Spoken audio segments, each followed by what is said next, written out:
अष्टाधिकशततमः सर्ग 108वां सर्ग।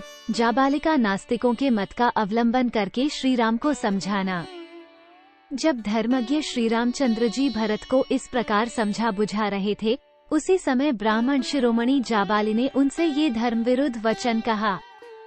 1. रघुनंदन, आपने ठीक कहा, परंतु आप श्रेष्ठ बुद्धि वाले और तपस्वी हैं, अतः आपको गंवार मनुष्य की तरह ऐसा निरर्थक विचार मन में नहीं लाना चाहिए। 2. संसार में कौन पुरुष किसका बंधु है और किससे किसको क्या पाना है। जीव अकेला ही जन्म लेता और अकेला ही नष्ट हो जाता है। 3.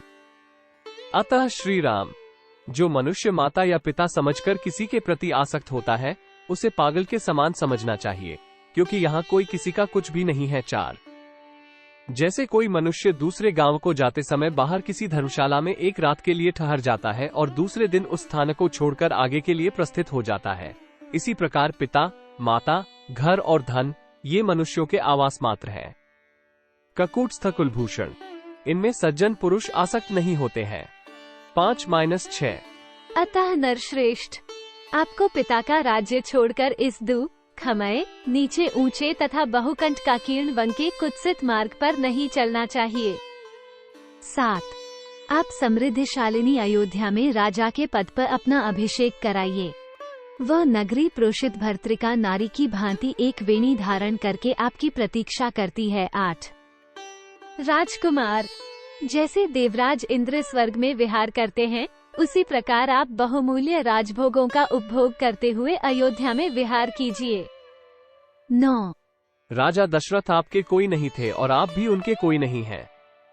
राजा दूसरे थे और आप भी दूसरे हैं, इसलिए मैं जो कहता हूँ वही कीजिए। 10. पिता जीव के जन्म में निमित्त कारण मात्र होता है।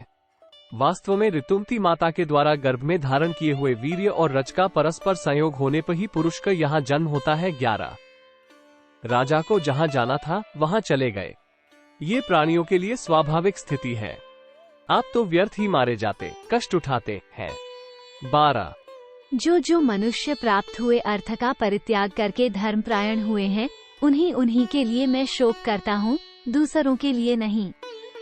वे इस संसार में धर्म के नाम पर केवल दुख भोग कर मृत्यु के पश्चात नष्ट हो गए हैं। अष्ट का आदि जितने श्राद्ध हैं, उनके देवता पितर हैं, श्राद्ध का दान पितरों को मिलता है। यही सोचकर लोग श्राद्ध में प्रवृत्त होते हैं, किंतु विचार करके देखिए तो इसमें अन्न का नाश ही होता है। भला मरा हुआ मनुष्य क्या खाएगा। 14.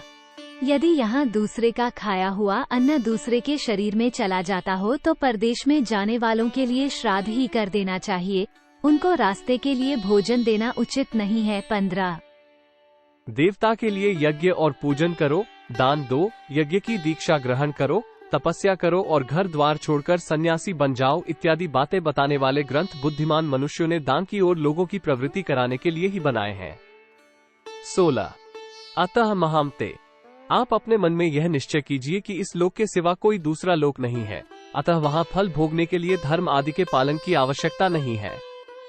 जो प्रत्यक्ष राज्य लाभ है उसका आश्रय लीजिए, परोक्ष पालौकिक लाभ को पीछे ढकेल दीजिए। 17. सत्पुरुषों की बुद्धि, जो सब लोगों के लिए राह दिखाने वाली होने के कारण प्रमाणभूत है, आगे करके भरत के अनुरोध से आप अयोध्या का राज्य ग्रहण कीजिए। इत्यार्षे श्रीमद् रामायणे वाल्मीकि आदि काव्ये अयोध्या कांडे अष्टाधिकशततमः सर्गः। इस प्रकार श्री वाल्मीकि निर्मित आर्ष रामायण आदि काव्य के अयोध्या कांड में 108वां सर्ग पूरा हुआ। 108